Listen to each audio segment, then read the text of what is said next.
Hello, কে বলছেন? জানতাম তুমি আমাকে চিনতে পারবে না। কে আপনি? তোমার সেই পাগল যে তোমাকে পাগলের মতো ভালোবাসতো। ও আপনি তো ফোন দিছেন কেন? আমি ফোন রাখলাম। একটু দাঁড়াও প্লিজ, একটু কথা বলবো। আমি অপরিচিত কারোর সাথে কথা বলি না। একটা সময় তো অনেক পরিচিত ভাবতে আমাকে। কালকে তোমার বিয়ে, তাই না? শুনেছেন যখন, তাহলে আবার বলছেন কেন? তোমার মুখ থেকে শুনতে চাই। ঠিকই শুনছেন, কালকে আমার বিয়ে। কি বলবেন বলেন। তোমার সাথে যেদিন শেষ কথা হয় সেদিন একটা কথা বলেছিলাম, মনে আছে? কি কথা? এটাও মনে নেই?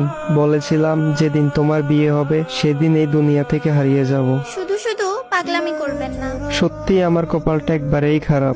ভেবেছিলাম আমার মুখে কথা শুনে বলবে তুমি কি ভেবেছো, তুমি মরে গেলে আমি বেঁচে থাকবো, কিন্তু ভুল ভেবেছিলাম। তুমি তো আমাকে ভালোই বাসনি কোনোদিন।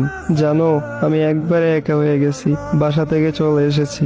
আমি থাকলে নাকি সবার সমস্যা হয়। এমন ভাবে কথা বলছেন কেন? বিষ খেয়েছি তো, তাই এমন একটু কষ্ট হচ্ছে।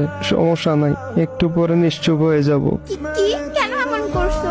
জানো, আমার অনেক কষ্ট হচ্ছে। তুমি এখন কোথায় আছো? বলতে পারবো না, আর জেনেও কোনো লাভ নেই। আমাকে বাঁচাতে পারবে না। মৃত্যুর আগে একটু কথা বলবো তোমার সাথে, শুনবে? বলো কোথায় আছো? ওই এত কান্না করছো কেন? একটুও কান্না করবে না। জানো, অনেক স্বপ্ন ছিল তোমাকে নিয়ে। তোমার কোলে মাথা রেখে ঘুমাবো। শোনো, আমার সময় মনে হয় এখনই শেষ। ভালো থেকো। তুমি